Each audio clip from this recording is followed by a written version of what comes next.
Look at this, what a monster, a Cat 988B.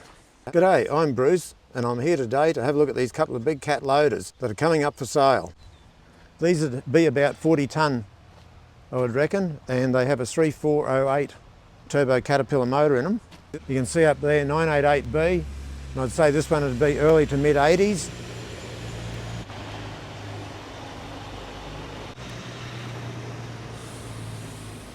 This particular machine's got very good tyres on it. Let's have a look how much tread's on them. They haven't done too much.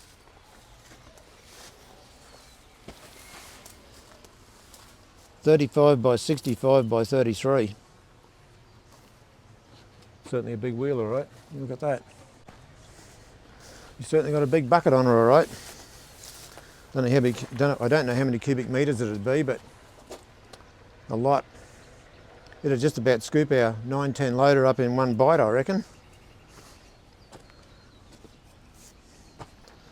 Yeah, certainly a big bucket, all right. You can see here where the bucket's been re-skinned in the past, from there down, and then it's had another skin put on there, and another, when you look at that, it's probably had another couple of skins put on there. Originally, I think these would have been possibly tiger teeth. Teeth probably would have come out to about there originally. But for something this age, the bucket's in pretty good nick really for the amount of work the thing would have done. Someone's done a lot of welding on the side here, you can see that. They would have been welding on there for a while trying to build that up, trying to beef it up. All the time that sort of stuff's wearing. They have side cutters on here originally. Side cutters wear out. Normally a side cutter stick out a bit. That sort of protects the bucket a bit, but once that wears here, then it tends to wear along the side of the bucket then. But yeah, it's certainly a massive machine, all right. That's the articulation part of the machine there, where everything swivels sideways. Looks like there could be a bit of an oil leak in there, but I suppose it's not a brand new machine. It would have done a lot of work in its day. There's the radiator. Looks in very good condition, the radiator. Yeah, no rot at all.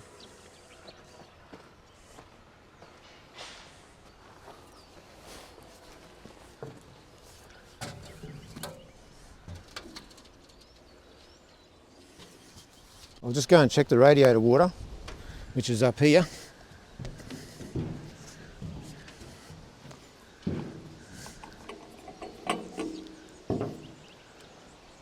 Yep, I can see water down there. It's got a fairly big exhaust on her, that's for sure. Look at that. It's a big one, all right. I think the engine oil dipstick should be behind one of these hatches.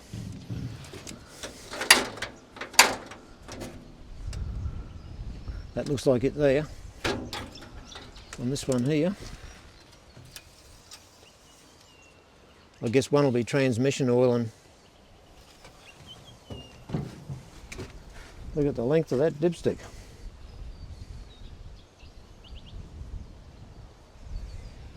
Is that long? Yep, it's got oil in it. Yep, looks like it's up to there, up to the full mark. That's the longest dipstick I've ever seen. I thought the railway locomotives had long dipsticks, but I think this is a bit longer.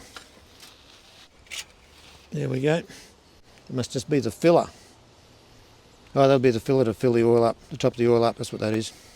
Here's the other door open, there's the air cleaner assembly there. Looks like the main hydraulic pump down there. Look at the size of the feed line there to feed the hydraulic pump. I think this thing down here must be the fuel primer by the look of it. It's some sort of a pump.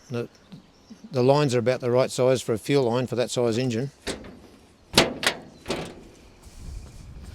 Decent size air cleaner. There we are. Let lay back. Got the massive transmission in it down there. Obviously this dipstick over here is the dipstick to check it. This here's you take it out if you want to top it up. There's the air conditioning unit. I don't know whether that would still work or not.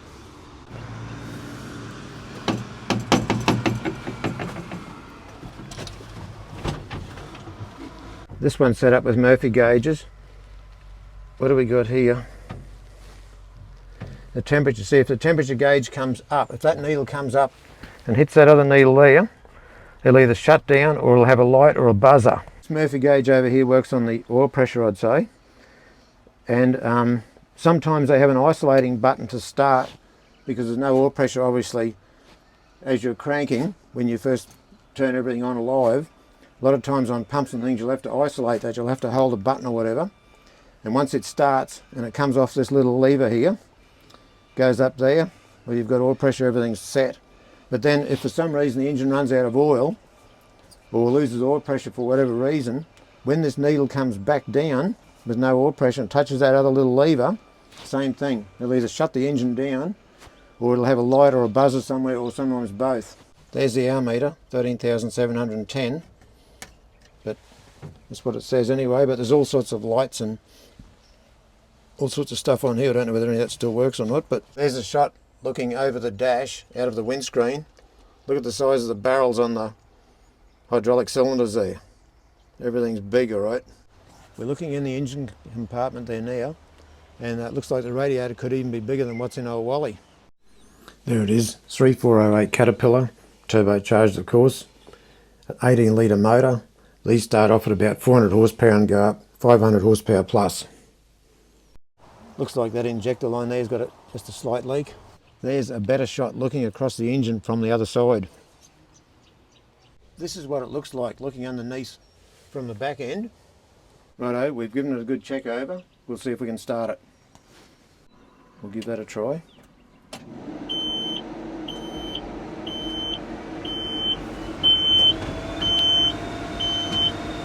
Push this over and it should start. We'll just give it a bit of a warm up, and then we'll try it over there in that pile of gravel.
give you a quick demo before I shut it down. I've got our gears here. If you look on here, you'll see where it's got 1, 2, 3, 4. So that's its 4 speeds. we're in neutral there at the moment. So we go back to number 1, which is here, the number 1. You see that on the camera. So if we want to go forward, that's forward. If we want to go back, it's pretty stiff, that's reverse. We're back in neutral again. So when you push into the stack, this is the pedal here that disengages. So you can actually disengage that. Then if you push the pedal right down, you go into brake mode. So what you can do, you can actually be lifting with the brake on, with it disengaged. Then if we come over here, we're still in neutral. If we come over here, we look on this side. This is actually back to front of my Ford tractor. My Ford tractor's got lift on the loader arms here. This has got lift on the loader arms over on this side.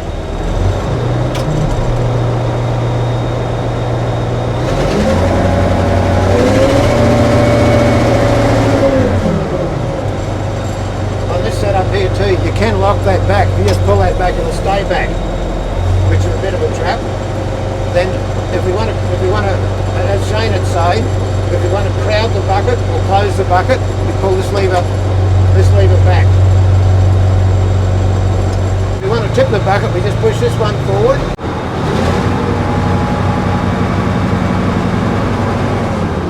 Shane would say we're going to crowd the bucket. So we pull that back, and it pulls the bucket back. Down. With these buckets, different buckets have different shaped floors in them, and of course this you can't see the teeth on the bucket. So when you let it down, to give you an idea whether you're thinking pretty right.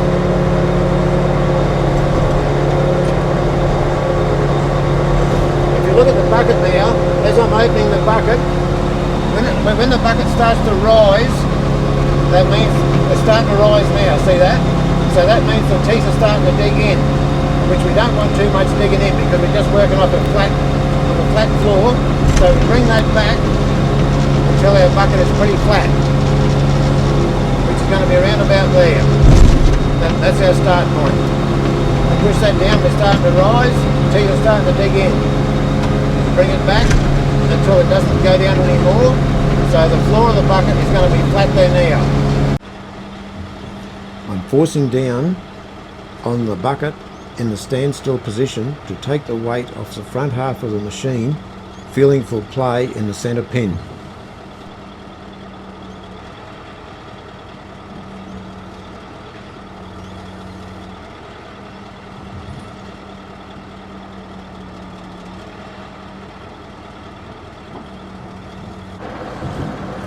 If you look carefully, you can see the front part of the machine moving up a bit on the back over the pin.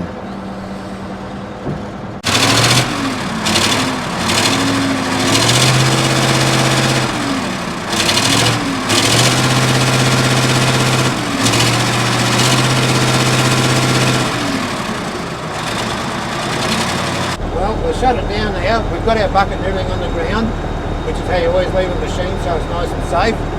So we just come over here now, we just push our stop button, then we turn our key off.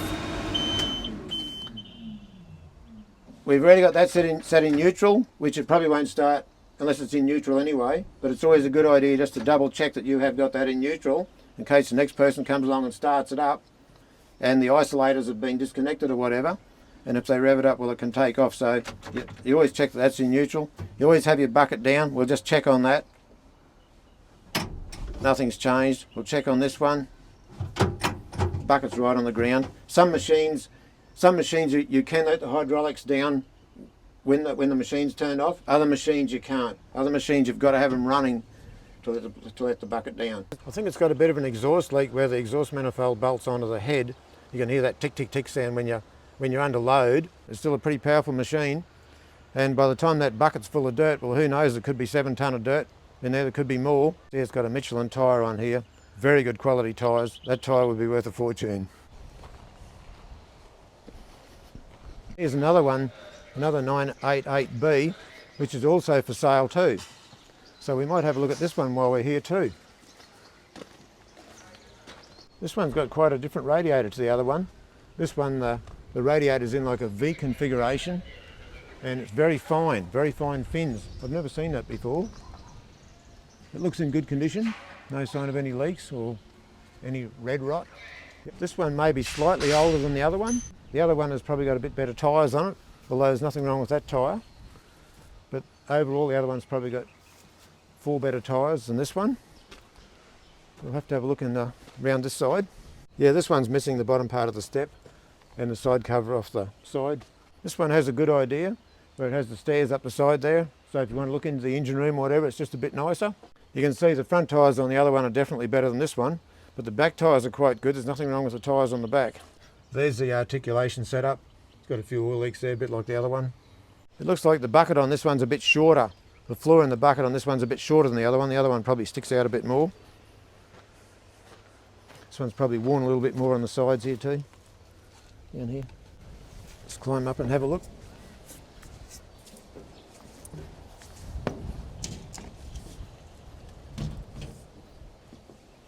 I was wrong. I think this one's a later model one than the other one. This one's got more of a digital dash over on this side. Bit of a different arrangement to the other one. This one would have to be newer, I'd say. I'm just turning the gear lever here. This one here might be a little bit easier to turn than the other one, but that's no big deal. This one's also got a Murphy gauge fitted here, which is on the oil pressure. Hydraulic oil temp, torque converter temp. Yeah, over here the bucket and lift operation looks the same as the other one. Yeah, definitely the same.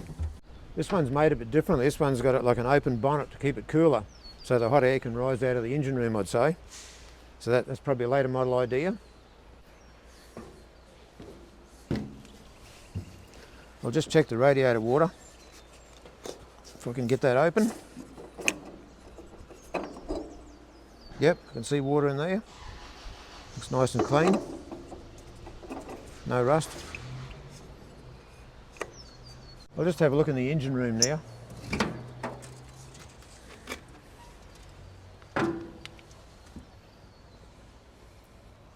Much the same as the other one. It certainly is a huge radiator, alright. Obviously that's the injector pump right there. Here's a shot looking across the top of its engine. I'm just going to check the engine oil now. Should be behind this door. There we are. This ginormous dipstick. It goes on forever.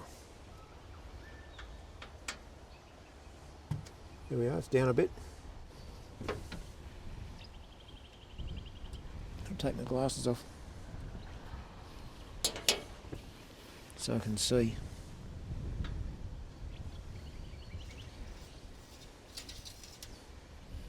Dipstick's got a couple of kinks in it.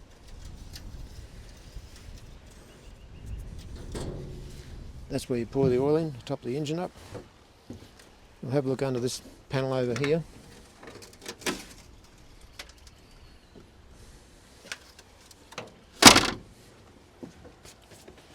This will be our transmission oil here. It's probably supposed to be checked when it's idling hot, probably. Has it got an end to it? Well, look how long that dipstick is.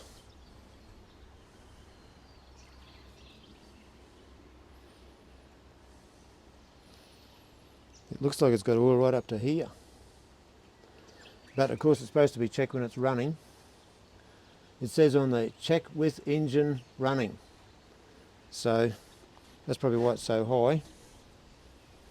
I don't want to put any dirt in, so I'm going to get down here so I put that in nicely. It's the longest dipstick I've ever seen.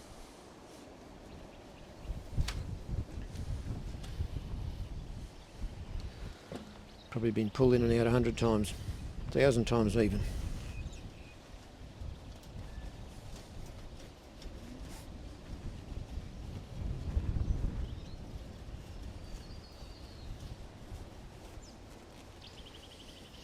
Well, the oil looks nice and clean. So to look that good, it must have been serviced.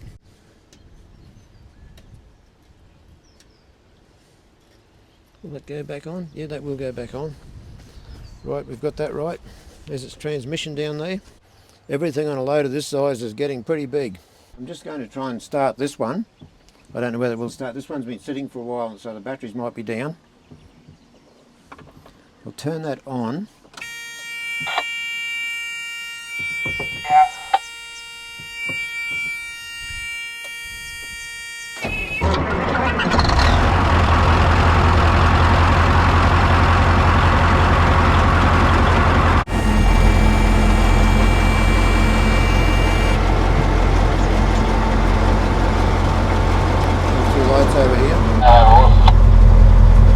You can see the hour meter there, 9,361.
This is the same as what I did with the other one. I'm putting pressure on the bucket, trying to make the front half lift up from the back to check for play in the centre pivot pin.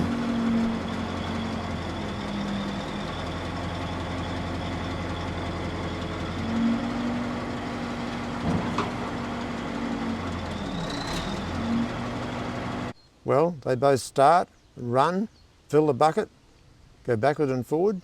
If you had a big truck like Wally, you could probably fill it up with dirt and go ahead and shift some dirt around the place.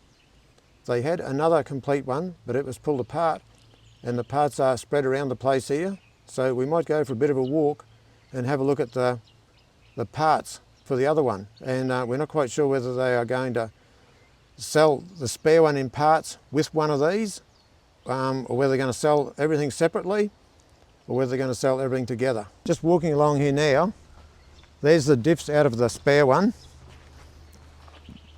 That could be the hydraulic tank or the diesel tank.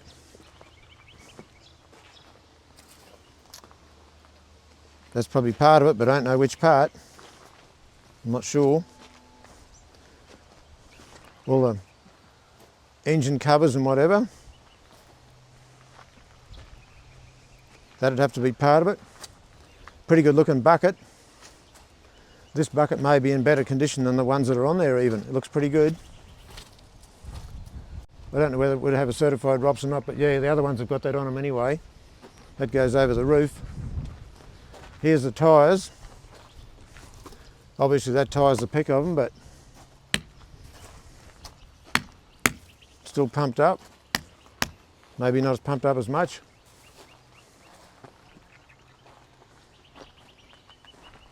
More parts, rams.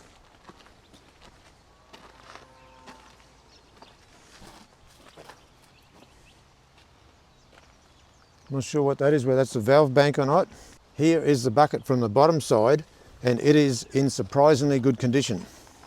I think there's a canopy and another 3408 engine in the shed, and I think the chassis is down here. We might go for a wander down and have a look at the chassis. Hey, where'd you come from? I suppose where there's big cats, there's small cats. I think that's the counterweight off the back. This would be the arms that go down to the bucket. Got more stuff down here. This here's the front part of the chassis, and I guess that's the back part of the chassis. I thought it might have been joined together, but it isn't. They're two separate pieces.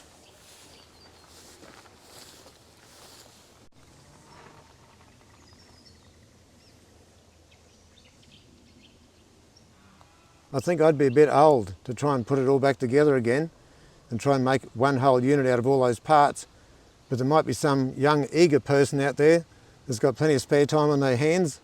They would be able to bolt it all back together and make another 988B. They are going to be sold. If there's anybody out there interested, we can pass on the owner's details to you and you can talk to him. That's probably about all we can do for this video. So until next time, thanks very much for watching.